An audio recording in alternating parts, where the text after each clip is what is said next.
ಎಲ್ರಿಗೂ ನಮಸ್ಕಾರ. ಇವತ್ತು ಭಾರತ ರತ್ನ MS ಸುಬ್ಬಲಕ್ಷ್ಮಿ ಹಾಗೆ ಅಂತ ಹೇಳ್ಬಿಟ್ಟು ಇವತ್ತಿನ ಹರಿಕತೆಗೆ ಮುಂಚೆ ಪ್ರಾರ್ಥನೆ ಆಗಬೇಕು. ಪ್ರಾರ್ಥನೆಗೆ MS ಸುಬ್ಬಲಕ್ಷ್ಮಿಯವರೇ ಹಾಡಿರುವಂಥ ಅಣ್ಣಮಾಚಾರ್ಯ ಕೃತಿಗಳು ತುಂಬ ಇದೆ. ಒಂದು ಅಣ್ಣಮಾಚಾರ್ಯರ ಕೃತಿ ಸುಬ್ಬಲಕ್ಷ್ಮಿಯವರು ಹಾಡಿ ಜನಪ್ರಿಯಗೊಳಿಸಿದ್ದಾರೆ. ಅದನ್ನು ಇವಾಗ ಗೌರಿ ಹಾಗೂ ಪ್ರಜ್ಞಾ ಇಬ್ಬರು ಹಾಡ್ತಾರೆ.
ನಾರಾಯಣನ ಸ್ಮರಣೆ ಆಗ್ತಾ ಇರೋ ಮಧ್ಯ ಪಾರ್ವತಮ್ಮನವರು ಬಂದ್ಬಿಟ್ರು. ಮಾಣಿಕ್ಯ ವೀಣೆ ಅನ್ನೋದು ಪಾರ್ವತಮ್ಮನವ್ರ ಹತ್ರ ಇರೋದು. ಒಂದಿನ ಏನಾಗುತ್ತೆ, ಸಾಕ್ಷಾತ್ ಪರಮೇಶ್ವರ ಕೈಲಾಸದಲ್ಲಿ ಕೂತಿರ್ತಾನೆ. ಹೀಗೆ ಸಾಯಂಕಾಲ ಪಾರ್ವತಮ್ಮನವರು ಮಾಣಿಕ್ಯ ವೀಣೆಯನ್ನು ನುಡಿಸ್ತಾ ಇರ್ತಾರೆ. ಆ ನುಡಿಸ್ತಾ ನುಡಿಸ್ತಾ ಅವರ ಮಾಣಿಕ್ಯ ವೀಣೆಯ ಮಾಧುರ್ಯಕ್ಕೆ ಪಾರ್ವತಿನೇ ಮಾರು ಹೋಗ್ಬಿಡ್ತಾರೆ. ಪಾರ್ವತಮ್ಮನವರೇ ಮಾರು ಹೋಗ್ಬಿಡ್ತಾರೆ. ತಲ್ಲೀನರಾಗಿ ನುಡಿಸ್ತಾ ಇರ್ತಾರೆ.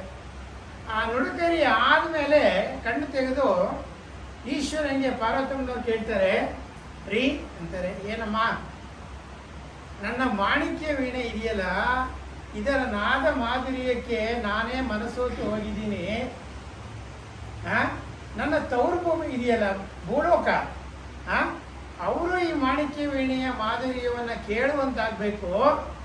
ನನ್ನ ಮಾಣಿಕ್ಯ ವೀಣೆಗೆ ಒಂದು ಹೆಣ್ಣು ರೂಪ ಕೊಟ್ಟು ಭೂಲೋಕಕ್ಕೆ ಯಾಕೆ ಕಳಿಸ್ಬಾರ್ದು ಹಾಗೆ ಅಂತ ಪಾರ್ವತಿ ಈಶ್ವರನನ್ನ ಕೇಳ್ತಾರೆ. ಆವಾಗ ಪರಮೇಶ್ವರ ಹೇಳ್ತಾನೆ, ಅಮ್ಮ ತಾಯಿ ಎಲ್ಲ ನೀನೇ ಡಿಸೈಡ್ ಮಾಡ್ಕೊಂಡ್ಬಿಟ್ಟಿರ್ತೀಯ, ನನ್ನನ್ನು ನೆಪ ಮಾತ್ರಕ್ಕೆ ಕೇಳ್ತೀಯ. ಆಯ್ತಮ್ಮ, ನಿನ್ನ ಮಾಣಿಕ್ಯ ವೀಣೆ ಹೆಣ್ಣು ಅವತಾರದಲ್ಲಿ ಭೂಲೋಕಕ್ಕೆ ಹೋಗುವಂತಾಗಲಿ ಅಂತ ಆಶ್ವಾಸನೆ ಕೊಡ್ತಾರೆ ಪರಮೇಶ್ವರ. ಮದುವೆಯಲ್ಲಿ ಮೀನಾಕ್ಷಿ ಸುಂದರೇಶ್ವರ ದೇವಸ್ಥಾನದ ಎದುರಿಗೆ ಇಳಿದ್ಬಿಡ್ತಾರೆ. ಆಯ್ತಾ? ಆಮೇಲೆ ಹಾಗೆ ಆ ಕಡೆ ಈ ಕಡೆ ನೋಡ್ತಾ ಪಕ್ಕದಲ್ಲೇ ಹನುಮಂತರಾಯರ ಬೀದಿ ಅಂತ ಒಂದು ಬೀದಿ ಇದೆ. ಚೆನ್ನೈನ ಮದ್ರಾಸು, ಚೆನ್ನೈನ ಮದುರೈಯಲ್ಲಿ ಮೀನಾಕ್ಷಿ ಸುಂದರೇಶ್ವರ ದೇವಸ್ಥಾನ, ಅದರ ಮಗ್ಗಲಲ್ಲಿ ಹನುಮಂತರಾಯರ ಬೀದಿ ಅಂತ ಈಗಲೂ ಇದೆ. ಅಲ್ಲಿ ಹೋಗ್ತಾರೆ. ಅಲ್ಲಿ ಹೋದರೆ ಒಂದು ಹೆಣ್ಣು ಮಗು, ಆಯ್ತಾ, ಒಂದು 2-3 ತಿಂಗಳು ಇರ್ಬೋದು, ಅಳ್ತಾ ಇರುತ್ತೆ ಜೋರಾಗಿ. ಹೇಗೆ ಅಳ್ತಾ ಇರುತ್ತಪ್ಪ ಅಂತಂದರೆ ಶ್ರುತಿಬದ್ಧವಾಗಿರುತ್ತೆ. ಅಳುವಿನಲ್ಲೇ ಒಂದು ಶ್ರುತಿ ಇರುತ್ತೆ. ನಾರದರಿಗೆ ಅನುಮಾನ ಬರುತ್ತೆ, ಇಲ್ಲೇನೋ ವಿಶೇಷ ಇದೆ ಅಂದ್ಬಿಟ್ಟು ಆ ವೇಷ ಮರೆಸ್ಕೊಂಡು ಅಮ್ಮ ಅಂತ ಸಭ್ಯರಾಗಿ ಮಾತಾಡಿಕೊಂಡು ಒಳಗೆ ಹೋಗ್ತಾರೆ. ಒಂದು ತಾಯಿ ಒಂದು ಹೆಣ್ಮಗುವನ್ನು ತೊಡೆಯಲ್ಲಿ ಮಲಗಿಸ್ಕೊಂಡಿರ್ತಾಳೆ. ಮಗು ಅಳ್ತಾ ಇರುತ್ತೆ. ಆವಾಗ, ಅಮ್ಮ ನಿನ್ನ ಮಗುಗೆ ಏನಮ್ಮ ಹೆಸರು, ಯಾರಮ್ಮ ಮಗು ಇದು ಅಂತ ಕೇಳಿದ್ದಕ್ಕೆ ಆ ತಾಯಿ ಹೇಳ್ತಾರೆ, ಈ ಮಗುಗೆ ಸುಬ್ಬಲಕ್ಷ್ಮಿ ಅಂತ ಹೆಸರಿಟ್ಟಿದ್ದೀನಿ. MS ಸುಬ್ಬಲಕ್ಷ್ಮಿ ಅಂದರೆ ಏನು? ಮಧುರೈ ಷಣ್ಮುಗ ಒಡಿವು ಸುಬ್ಬಲಕ್ಷ್ಮಿ ಅಂತ. ಸುಬ್ಬಲಕ್ಷ್ಮನವರ ಹೆಸರಿನಲ್ಲಿ ಅವರ ತಂದೆಯ ಹೆಸರು ಇಲ್ಲ, ಅವರ ತಾಯಿ ಹೆಸರು ಇದೆ ನೋಡಿ. ಮಧುರೈ ಅಂದರೆ ಸುಬ್ಬಲಕ್ಷ್ಮನವರು ಹುಟ್ಟಿದ್ದು ಮಧುರೈಯಲ್ಲಿ. ಷಣ್ಮುಗ ಒಡಿವು ಅಂದರೆ ಅವರ ತಾಯಿ. ಅವರ ತಂದೆ ಯಾರು ಅನ್ನೋದು ಖಚಿತವಾಗಿ ಗೊತ್ತಿಲ್ಲ. ಯಾಕಪ್ಪ ಅಂತಂದರೆ ಷಣ್ಮುಗ ಒಡಿಯುವವರು ದೇವದಾಸಿ ಕುಟುಂಬಕ್ಕೆ, ಆ ಮನೆತನಕ್ಕೆ ಸೇರಿದಂಥ ಹೆಣ್ಣು ಮಗಳು. ಮಧುರೈ ಸುಂದರೇಶ್ವರ ದೇವಸ್ಥಾನ ಇದೆಯಲ್ಲ ಮೀನಾಕ್ಷಮ್ಮ, ಆ ದೇವಸ್ಥಾನದ ದೇವದಾಸಿಯರು. ಶ್ರೀ ಗಣನಾಥ ಸಿಂಧೂರ ಗಣನಾಥ ಸಿಂಧೂರ ವರ್ಣ ಕರುಣ ಸಾಗರ ಕರಿ ವದನ ಋಣ ಸಾಗರ ಕರಿ ವದನ ಓದರ ಲಘುನಿಕರ ಓದರ ಲಘುನಿಕರ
ಶ್ರೀ ಕಮಲಕಾಂತ. ಹೀಗೆ ಶುರುವಾಯಿತು ಸುಬ್ಬಲಕ್ಷ್ಮಣ್ಣವರ ಒಂದು ಸಂಗೀತ ಪಾಠ. ಅಮ್ಮ ಕುಂಜ ಬಾಂಗೆ ಅಂತ ಕರೆದಾಗ ಬಂದಂತೆ. ಏನು ಅಂದರೆ ಒಂದು ಕೀರ್ತನೆ ಹಾಡು ಅಂತ ಹೇಳಿದ್ರಂತೆ. ಆವಾಗ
ನಮ್ಮ ಕರ್ನಾಟಕದ ಹೆಮ್ಮೆಯ ಸುಪ್ರಸಿದ್ಧ ವಯಲಿನ್ ವಾದಕ ಮೈಸೂರು ಚೌಡಯ್ಯನವರು.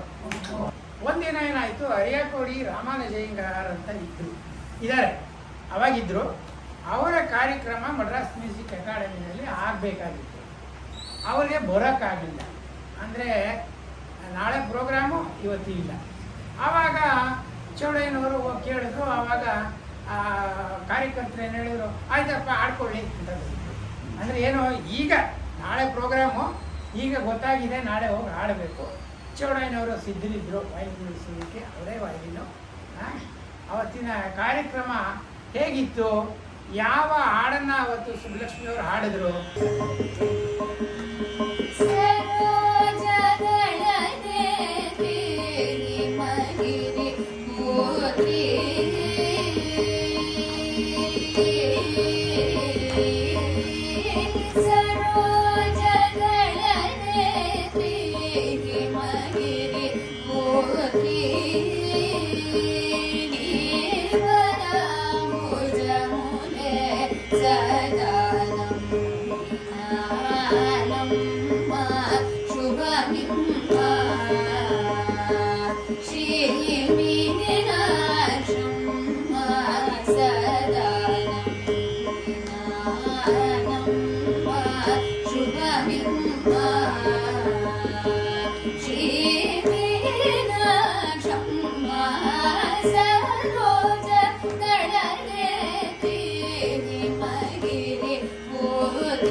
ಸದಾ ಶಿವುನಿ ಗಿರಾಣಿ ಸರೋಜದಳನೆ ಮಗಿರಿ ಪುತ್ರಿ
ಇವಾಗ ಸಂಗೀತ ಗೊತ್ತಿಲ್ಲದಲೇ ಇದ್ದ ಮನುಷ್ಯ ಸಂಗೀತ ಕಚೇರಿಗಳಿಗೆ ಹೋಗ್ಬಿಟ್ರೆ ಯಾವ ರೀತಿ ಬವಣೆಯನ್ನು ಅನುಭವಿಸ್ತಾನೆ, ಆ ಅನುಭವ ಆದಾಗ ಹೇಗಿರುತ್ತೆ ಅನ್ನೋದನ್ನ ಒಂದು ಉಪಕಥೆ ಮುಖಾಂತರ ನಮ್ಮ ಗೌರಿ ಹೇಳ್ತಾರೆ.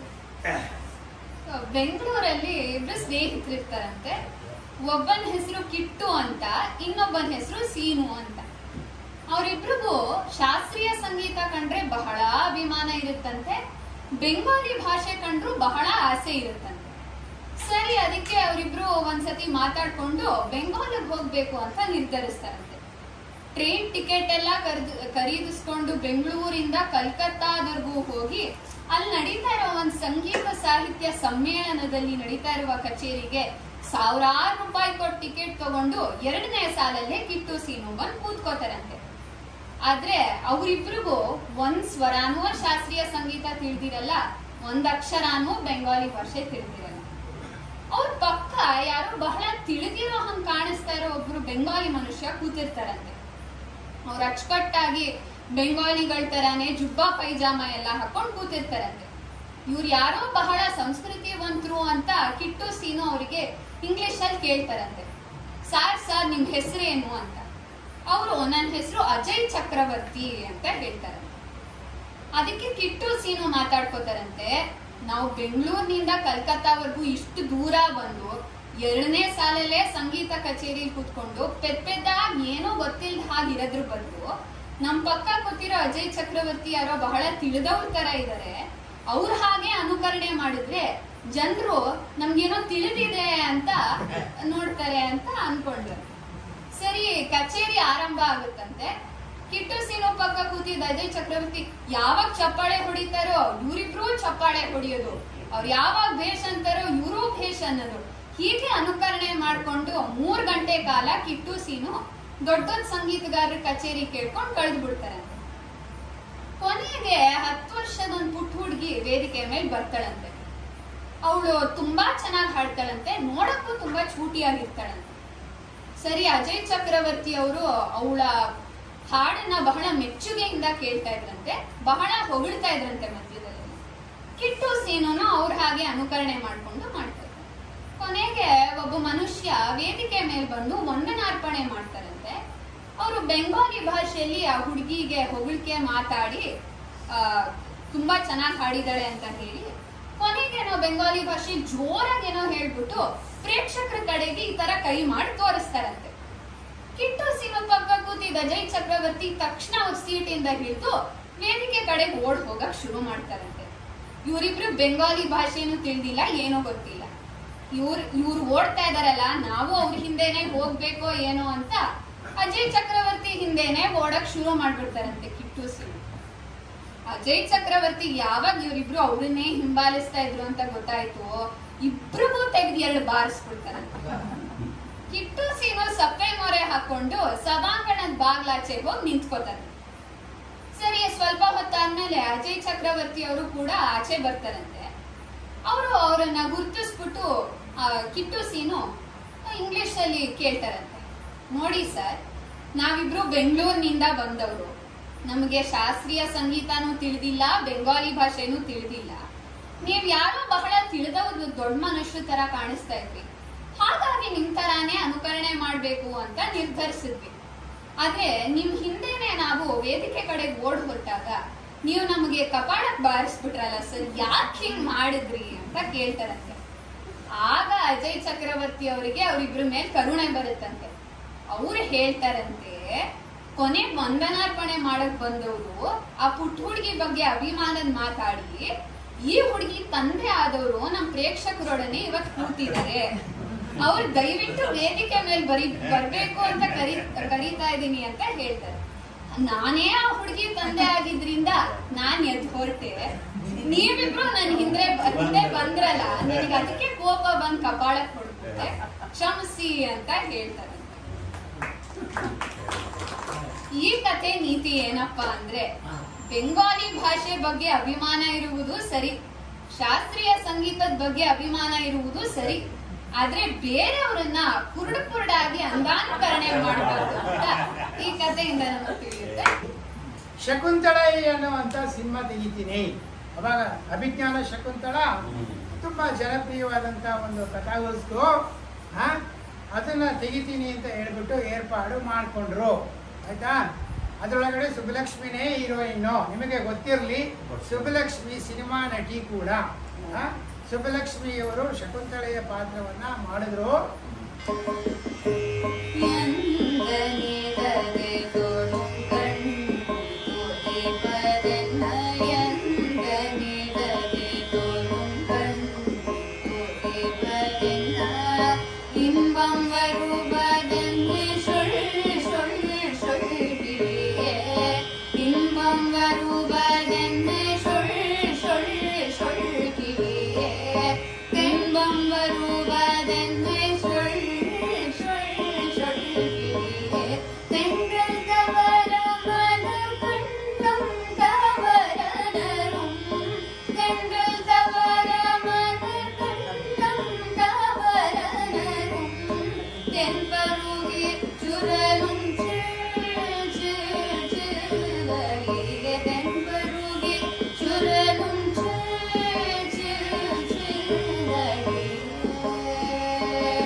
ಸುಬ್ಬಲಕ್ಷ್ಮಿಯನ್ನ ಆಲ್ ಇಂಡಿಯಾ ಸ್ಟಾರ್ ಮಾಡಬೇಕು ಅಂತ ಅನಿಸ್ಬಿಟ್ಟು ಸದಾಶಿವರವರಿಗೆ. ಹೇಗಿದ್ರು ಶಕುಂತಲೆಯಲ್ಲಿ ದುಡ್ಡು ಬಂದ್ಬಿಟ್ಟಿತ್ತಲ್ಲ, ಮಾಡ್ತೀನಿ ಅಂದ್ಬಿಟ್ಟು ಒಂದು ಕಥಾವಸ್ತು ಆರಿಸ್ಕೊಂಡ್ರು. ಮೀರಾ ಅಂತ, ಭಕ್ತ ಮೀರಾ. ಅದು ತಮಿಳಲ್ಲೂ ತೆಗೆದ್ರು, ಹಿಂದಿನಲ್ಲೂ ತೆಗೆದ್ರು. ಆಗಿನ ಕಾಲದಲ್ಲಿ, ಈಗೇನು ಮಾರಿ ತೆಗೆದ್ರು. ಮೀರಾ ಕಥೆ ಗೊತ್ತಿದೆ ನಿಮಗೆ. ಮೀರಾಳ ಪಾತ್ರ ಮಾಡಿದವರು ಯಾರು?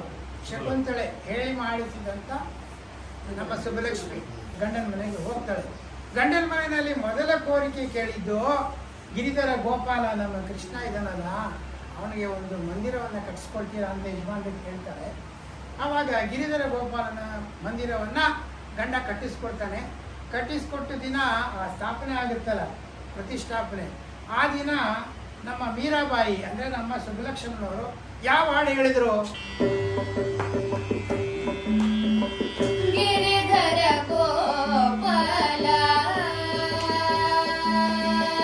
ಗಿರಿಧರ ಗೋಪಾಲ, ಬಾಲ ಗಿರಿಧರ ಗೋಪಾಲ, ಬಾಲ ಗಿರಿಧರ ಗೋಪಾಲ.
ಸಂಗೀತ ಎಷ್ಟು ಮಟ್ಟಿಗೆ ಅಂದರೆ ದೂರದ ಅಕ್ಬರ್ ತನಕ ಹೊರಟೋಗಿತ್ತಂತೆ. ಒಂದ್ಸರಿ ಅಕ್ಬರ್ನ ಮೀರಾಬಾಯಿ ನೋಡಬೇಕು ಅಂದ್ಬಿಟ್ಟು ಅಕ್ಬರೇ ಬಂದ್ಬಿಟ್ಟಿದ್ದಂತೆ. ತಾನ್ಸೇನೊಬ್ಬ ದೊಡ್ಡ ಸಂಗೀತಗಾರ ಅಕ್ಬರನ ಆಸ್ಥಾನದಲ್ಲಿ ಬಂದು ಒಂದು ಕೃಷ್ಣನ ಮೇಲೆ ಹಾಡು ಹೇಳ್ತಾನಂತೆ. ಅಕ್ಬರಿಗೆ ಅದನ್ನ ಕೇಳಿ ತುಂಬಾ ಸಂತೋಷ ಆಗುತ್ತಂತೆ.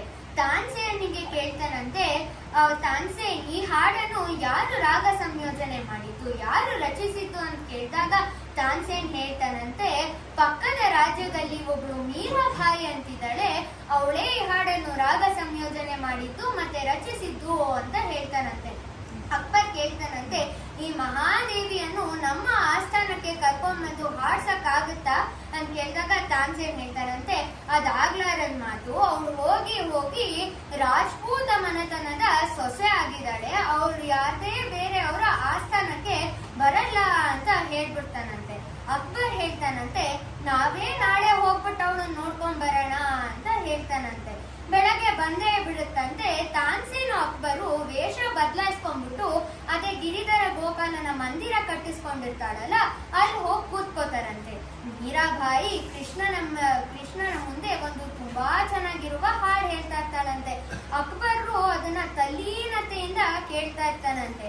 ಕಡೆಗೆ ಹಾಡು ಮುಗ್ದಾದ್ಮೇಲೆ ಮೀರಾಬಾಯಿ ಹತ್ರ ಅಕ್ಬರ್ ಹೋಗ್ಬಿಟ್ಟು ಹೇಳ್ತಾನಂತೆ, ನೋಡಮ್ಮ, ಈ ಮುತ್ತಿನ ಹಾರವನ್ನು ಸಾಕ್ಷಾತ್ ಗಿರಿಧರ ಗೋಪಾಲನೇ ನಿನಗೆ ಕೊಡಕ್ ಹೇಳಿರೋದು, ಅದಕ್ಕೆ ನಾನು ನಿನಗೆ ಕೊಡ್ತಾ ಇದ್ದೀನಿ ಅಂದಾಗ ಮೀರಾಬಾಯಿ ಹೇಳ್ತಾನಂತೆ, ಇದು ನನ್ನ ಕೊರಳಿಗೆ ಸಲ್ಲದಲ್ಲ, ಇದು ಗಿರಿಧರ ಗೋಪಾಲನ ಕೊರಳಿಗೆ ಸಲ್ಲದು ಅಂತ ಆ ಮುತ್ತಿನ ಹಾರವನ್ನು ಗಿರಿಧರ ಗೋಪಾಲನಿಗೆ ಅರ್ಪಿಸ್ಬಿಡ್ತಾಳಂತೆ.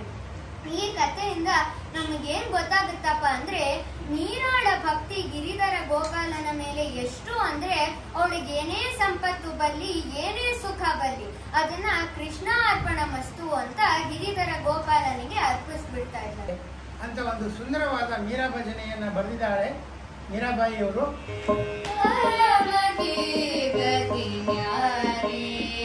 ಸಂತೋ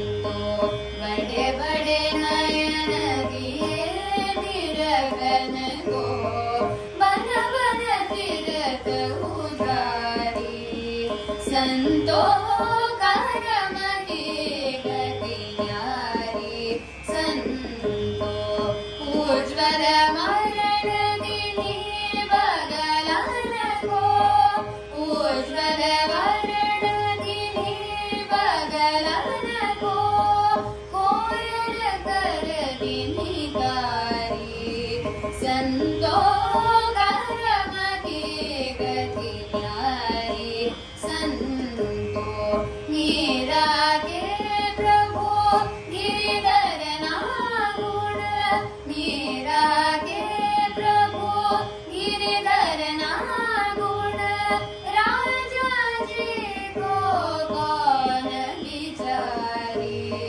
संतो करम की गति न्यारी, संतो.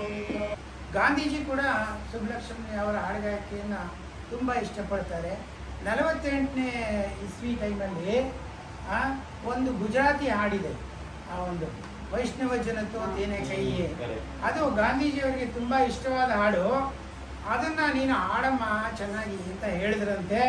ಅದನ್ನ ಹಾಡ್ತೀನಿ ಅಂತ ಹೇಳಿ ಅದನ್ನೆಲ್ಲ ರೆಡಿ ಮಾಡ್ಕೊಳ್ಳೋ ಅಷ್ಟೊತ್ತಿಗೆ ಗಾಂಧೀಜಿ ಸತ್ತೋಗ್ಬಿಟ್ರಂತೆ. ಸತ್ತೋದ ದಿನ ಅದನ್ನು ಹಾಡಿದ್ರ, ಸುಬ್ಬಲಕ್ಷ್ಮಿಯವರ ಹಾಡನ್ನು ಪ್ರಸಾರ ಮಾಡಿದ್ರಂತೆ.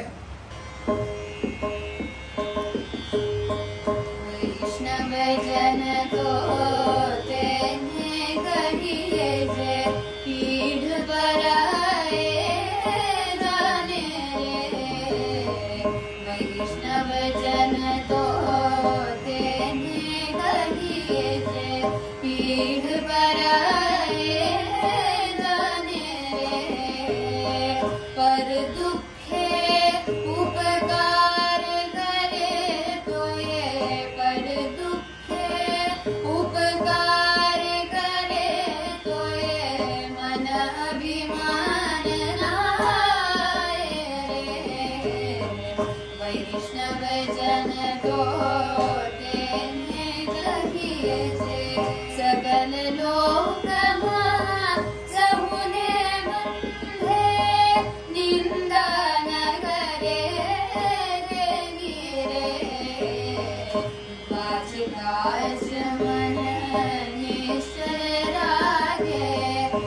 घन जननी रे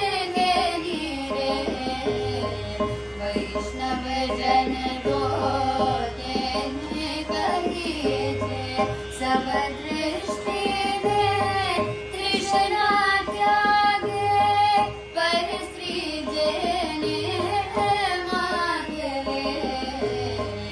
जिह्वा तकी असत्य न बोले पर धन न बजरे हारे वैष्णव जन तो देने कहिए पीढ़ पर आए जाने रे वैष्णव जन तो देने कहिए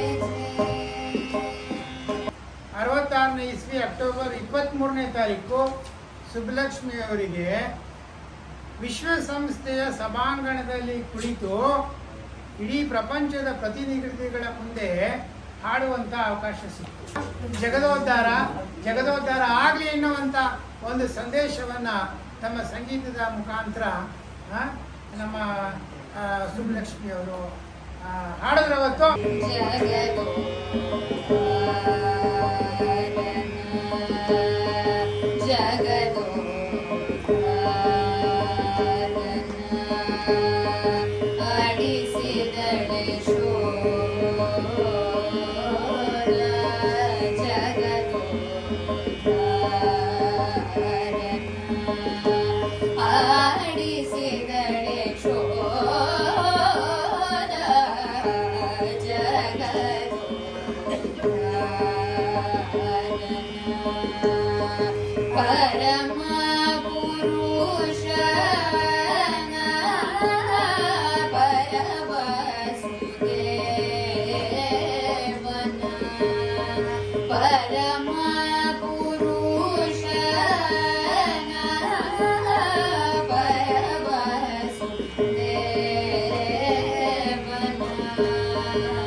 ಹಲವಾರು ಸ್ತೋತ್ರಗಳನ್ನ ಸುಬ್ಬಲಕ್ಷ್ಮಿ ಹಾಡಿದ್ದಾರೆ. ಭಜಗೋವಿಂದಂ ಅದು ಎಷ್ಟು ಮಟ್ಟಿಗೆ ಹಾಡಿದ್ದಾರೆ? ಭಜ ಗೋವಿಂದಂ ಭಜ ಗೋವಿಂದಂ ಗೋವಿಂದಂ ಭಜ ಮೂಢಮತೆ ಭಜ ಗೋವಿಂದಂ ಭಜ ಗೋವಿಂದಂ ಗೋವಿಂದಂ ಭಜ ಮೂಢಮತೆ ಸಂಪ್ರಾಪ್ತೆ ಸನ್ನಿಹಿತೆ ಕಾಲೇ ಸಂಪ್ರಾಪ್ತೆ ಸನ್ನಿಹಿತೆ ಕಾಲೇ ನಹಿ ನಹಿ ರಕ್ಷತಿ ದುಃಖಂಧರನೆ ನಹಿ ನಹಿ ರಕ್ಷತಿ ದುಃಖಂಧರನೆ ಭಜ ಗೋವಿಂದಂ ಭಜ ಗೋವಿಂದಂ ಗೋವಿಂದಂ ಭಜ ಮೂಢಮತೆ. ಸಂಸಾರ ನೆಚ್ಕೊಂಡಿದ್ರೆ ಏನಾಗುತ್ತೆ ಅಂತ ಹೇಳ್ಬಿಟ್ಟು ನಮ್ಮ ಗೌರಮ್ಮನವರು ಒಂದು ಉಪಕಥೆ ಹೇಳಿದ್ದಾರೆ. ಒಂದ್ ಊರಿನಲ್ಲಿ ಒಬ್ಳು ಅತ್ತೆ ಇರ್ತಾಳಂತೆ. ಅವಳಿಗೆ ಒಬ್ಬ ಗಂಡ ಆಮೇಲೆ 3 ಅಳಿಯಂದ್ರು ಇರ್ತಾರಂತೆ. ಓ ನನ್ ಗಂಡ ನನ್ನ ಅಳಿಯಂದ್ರು ನನ್ನ ಎಷ್ಟು ಪ್ರೀತಿಸ್ತಾರೆ ಅಂತ ಜಂಬ ಕೊಚ್ಕೋತಾ ಇರ್ತಾಳಂತೆ. ಸರಿ ಒಂದ್ಸತಿ ನನ್ನ ಅಳಿಯಂದ್ರು ನನ್ನ ಎಷ್ಟು ಪ್ರೀತಿಸ್ತಾರೆ ಅಂತ ಪರೀಕ್ಷಿಸ್ಬೇಕು ಅಂತ ನಿರ್ಧರಿಸ್ತಾಳಂತೆ. ಸರಿ ಮೊದಲನೇ ಅಳಿಯನ್ನ ಮೊದ್ಲು ಕರ್ಕೊಂಡ್ ಬರ್ತಾಳಂತೆ. ಒಂದ್ ನದಿ ದಡದ ಹತ್ರ ತಂದು ನಿಲ್ಲಿಸ್ತಾಳಂತೆ. ಅವನ್ ಕಣ್ ಮುಂದೆನೆ ಅವಳ ನದಿ ಒಳಗ್ ಧುಮುಕ್ ಬಿಡ್ತಾಳಂತೆ. ಆ ಅಳಿಯ ಅವಸರ ತೋರಿಸಿ ಅವಳ ಹಿಂದೆನೆ ಧುಮುಕಿ ಅವಳನ್ನ ರಕ್ಷಿಸಿ ಬಚಾಯಿಸ್ತಾನಂತೆ. ಇವನ ಒಂದು ಧೈರ್ಯವನ್ನು ಮೆಚ್ಚಿ ಅವಳು ಅವನಿಗೊಂದು ಮಾರುತಿ ಕಾರ್ನ ಬಹುಮಾನವಾಗಿ ಕೊಡ್ತಾಳಂತೆ. ಮತ್ತೆ ಎರಡನೇ ಅಳಿಯನ್ನು ಇದೇ ತರ ಮಾಡ್ಬೇಕು ಅಂತ ಯೋಚಿಸ್ತಾಳೆ. ಎರಡನೇ ಅಳಿಯನ್ನು ನದಿ ದಡ ತಂದು ನಿಲ್ಸಿ ಅವನ ಮುಂದೆನೆ ನದಿ ಒಳಗ್ ಹಾರ್ಕೊಂಡ್ಬಿಡ್ತಾಳಂತೆ. ಅವನೂ ಕೂಡ ಅವಸರ ತೋರಿಸಿ ಧೈರ್ಯದಿಂದ ಅವಳನ್ನ ನದಿ ದಡಕ್ಕೆ ತಂದು ಬಚಾಯಿಸ್ತಾನಂತೆ. ಅವನ್ ಧೈರ್ಯವನ್ನು ಮೆಚ್ಚಿ ಅವನಿಗೊಂದು ಮೋಟಾರ್ ಸೈಕಲ್ ನ ಬಹುಮಾನವಾಗಿ ಕೊಡ್ತಾಳಂತೆ. ಸರಿ, ಮೂರನೇ ಅಳಿಯಂಗೂ ಇದೇ ತರ ಮಾಡ್ಬೇಕು ಅಂತ ಅವನನ್ನು ತಂದು ನಿಲ್ಲಿಸ್ತಾಳಂತೆ. ಅವಳು ಧುಮುಕ್ ಬಿಡ್ತಾಳಂತೆ ನದಿಗೆ. ಆಗ ಮೂರನೇ ಅಳಿಯ ಯೋಚಿಸ್ತಾನಂತೆ, ಅಯ್ಯೋ ಮೊದಲನೇ ಅಳಿಯ ಬಚಾಯಿಸಿದ್ದಕ್ಕೆ ಅವನಿಗೊಂದು ಮಾರುತಿ ಕಾರ್ ಕೊಟ್ರು, ಎರಡನೇ ಅಳಿಯ ಬಚಾಯಿಸಿದ್ದಕ್ಕೆ ಒಂದ್ ಮೋಟಾರ್ ಸೈಕಲ್ ಕೊಟ್ರು, ಈ ಅತ್ತೇನ್ ಕಷ್ಟಪಟ್ಟು ಬಚಾಯಿಸಿದ್ರೆ ನನಗ್ ಸೈಕಲ್ಲೇ ಗತಿ. 1 ಫುಟ್ ಸೈಕಲ್ಗೋಸ್ಕರ ಇಷ್ಟೆಲ್ಲ ಏನಕ್ಕೆ ಕಷ್ಟ ಪಡ್ಬೇಕು, ಅದ್ರ ಬದಲು ನನ್ ಮನೆಗಾರು ಹೋಗ್ಕೋತೀನಿ ಅಂತ ಅಲ್ಲೇ ಮುಳುಗಕ್ ಬಿಟ್ಬಿಟ್ಟು ಅವ್ನ ಮನೆಗ್ ಹೋಗ್ಬಿಡ್ತಾನೆ. ಅವಳು ಅಲ್ಲೇ ದುಂಕಿದ್ದವಳು ಅಲ್ಲೇ ಮುಳುಗಿ ಅತ್ತೆ ಸತ್ ಹೋಗ್ಬಿಡ್ತಾಳೆ. ಸರಿ, ಆದ್ರೆ ಆಶ್ಚರ್ಯ ಏನಪ್ಪಾ ಅಂದ್ರೆ ಮಾರನೇ ದಿನ ಮೂರನೇ ಅಳಿಯ ಅವ್ನ ಮನೆ ಆಚೆ ಬಂದ್ರೆ ಒಂದ್ 80 ಲಕ್ಷದ BMW ಕಾರ್ ಅವ್ನ ಮನೆ ಆಚೆ ನಿಂತಿರುತ್ತೆ. ಅದ್ ಯಾರ್ ಕೊಟ್ಟಿರೋದು ಅಂದ್ರೆ ಅವ್ರ ಅತ್ತೆ ಗಂಡನೇ ಅಂತೀನಿ. ಅವ್ರ ಅತ್ತೆ ಗಂಡನೇ ಅವನಿಗೊಂದು BMW ಕಾರ್ ಕೊಟ್ಬಿಟ್ಟಿರ್ತಾರೆ. ಹಾಗಾಗಿಯೇ ಶಂಕರಾಚಾರ್ಯರು ಹೇಳಿದ್ದಾರೆ, ನಮ್ ಕುಟುಂಬ, ನಮ್ ಸ್ನೇಹಿತರು ನಮ್ನ ಇಷ್ಟು ಪ್ರೀತಿಸ್ತಾರೆ ಅಂತ ಜಂಬ ಕೊಚ್ಕೊಳ್ಳೋದ್ರ ಬದಲು ಅದ್ ಯಾವಾಗ್ಲೂ ನಿಜ ಆಗ್ದಲೇ ಇರಬಹುದು. ಹಾಗಾಗಿಯೇ ಅವ್ರು ಹೇಳಿದ್ದಾರೆ, ಈ ವ್ಯಾಮೋಹನೆಲ್ಲ ಬಿಟ್ಟು ಗೋವಿಂದನ ಭಜನೆಯನ್ನು ಮಾಡಿ ಅವ್ರು ಮಾತ್ರ ಕಷ್ಟದ ಸಂದರ್ಭದಲ್ಲಿ ನಿಮ್ಮನ್ನ ರಕ್ಷಿಸಕ್ಕಾಗದು. ಸ್ವಾತಿ ತಿರುನಾಳ್ ಅಂತ ಅಂದ್ಬಿಟ್ಟು ಅವರು ರಾಮಾಯಣವನ್ನ ತುಂಬಾ ಚೆನ್ನಾಗಿ ಒಂದು ಕೀರ್ತನೆಯಲ್ಲಿ ಬರೆದು ತೋರಿಸಿದ್ದಾರೆ.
ರಾಮನೇ ರಾಮಾಯಣದಲ್ಲಿ ಮೂರ್ಖ ಆಗೋಗ್ಬಿಡ್ತಾರೆ.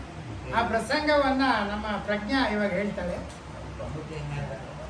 ರಾಮಾಯಣದಲ್ಲಿ ಯುದ್ಧದ ಸಂದರ್ಭ ಬಂದೇ ಬಿಡುತ್ತಂತೆ. ಶ್ರೀರಾಮ ಅವನ ಕಪಿ ಸೈನ್ಯವನ್ನು ಲಂಕೆಗೆ ಕರ್ಕೊಂಡು ಹೋಗ್ಬೇಕು ಅಂತ ಸಮುದ್ರದ ಮಧ್ಯ ಬಂದು ಸೇತುವೆ ನಿರ್ಮಾಣ ಮಾಡಿಸ್ತಾ ಇರ್ತಾನಂತೆ. ಹನುಮಂತ ಬಂಡೆಗಳನ್ನು ಸುಮ್ಮನೆ ಹಂಗೆ ಬಿಸಾಕಿದ್ರೆ ಅದೆಲ್ಲ ಮುಳುಗೋಗುತ್ತೆ ಅಂತ ಅನ್ಕೊಂಡು ಮುಂದೊಂದು ಬಂಡೆ ಮೇಲೂ ರಾಮ ರಾಮ ಅಂತ ಬರ್ದು ಅದನ್ನ ಬಿಸಾಕ್ದಾಗ ಸಮುದ್ರಕ್ಕೆ ಅದು ತೇರ್ಕೊಂಡು ಅದ್ರ ಜಾಗಕ್ಕೆ ಹೋಗಿ ಕೂತ್ಕೋತಾ ಇತ್ತಂತೆ. ಬೇರೆ ಕಪಿಗಳು ನೋಡ್ಬಿಟ್ಟು ಹಿಂಗೆಲ್ಲ ಆಗುತ್ತಾ ಅನ್ಬಿಟ್ಟು ಅವುಗಳು ರಾಮ ರಾಮ ಅಂತ ಬರ್ತು ಸಮುದ್ರಕ್ಕೆ ಎಸೆದಾಗ ಅದು ತೇಲ್ಕೊಂಡು ಅದ್ರ ಜಾಗಕ್ಕೆ ಹೋಗಿ ಕೂತ್ಕೋತಾ ಇತ್ತಂತೆ. ಶ್ರೀರಾಮ ಇದನ್ನ ಒಂದು ದೂರದಿಂದ ನೋಡ್ತಾ ಇರ್ತಾನಂತೆ. ಅವನಿಗೊಂದು ಯೋಚನೆ ಬರುತ್ತಂತೆ, ಈ ಕಪಿಗಳು ನನ್ನ ಹೆಸರು ಬರೆದು ಆ ಬಂಡೆಗಳನ್ನು ಸಮುದ್ರಕ್ಕೆ ಎಸೆದಾಗ ಅದು ಅದ್ರ ಜಾಗಕ್ಕೆ ಹೋಗಿ ಕೂತ್ಕೋತಾ ಇದೆ. ಆದ್ರೆ ನಾನೇ ಸಾಕ್ಷಾತ್ ಶ್ರೀರಾಮನೇ ಹೋಗ ಬಂಡೆ ಎಸೆದ್ರೆ ಏನಾಗುತ್ತೆ ನೋಡೋಣ ಅಂದ್ಬಿಟ್ಟು ಯಾರಿಗೂ ಕಾಣಿಸ್ದಲೆ ಒಂದ್ ಮೂಲೆಗೆ ಹೋಗ್ತಾನಂತೆ. ಒಂದ್ ಬಂಡೆ ಎತ್ಕೋತಾನಂತೆ. ಸುಮ್ನೆ ಅದನ್ನ ಸಮುದ್ರಕ್ಕೆ ಎಸಿತಾನಂತೆ. ಆದ್ರೆ ಅದು ಡುಬುಕ್ ಅಂತ ಮುಳುಗೆ ಹೋಗುತ್ತಂತೆ. ರಾಮಂಗೆ ನಾಚಿಕೆ ಆಗುತ್ತಂತೆ. ದೂರದಿಂದ ಹನುಮಂತ ಇದನ್ನ ಬಚ್ಚಿಟ್ಕೊಂಡು ನೋಡ್ತಾ ಇರ್ತಾನಂತೆ. ರಾಮ ಹನುಮಂತನ ಹತ್ರ ಹೋಗಿ, ನೋಡು ಹನುಮ, ನೀನು ನನ್ನ ಹೆಸರು ಬರೆದು ಆ ಬಂಡೆಯನ್ನು ಎಸೆದಾಗ ಅದು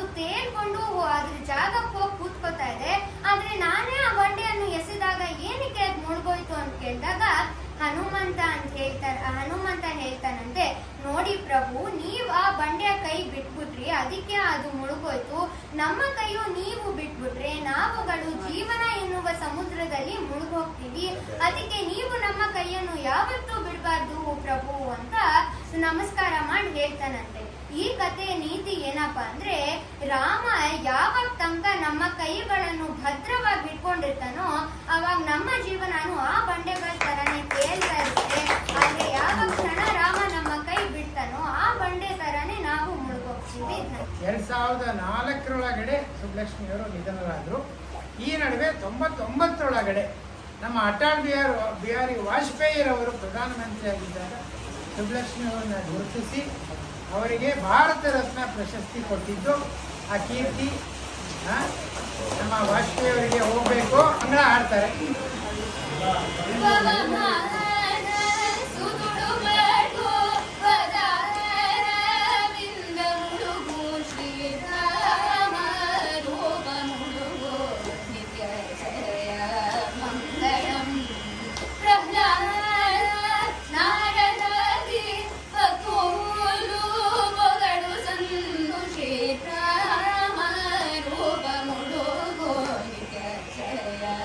ಮಂಗಳಂ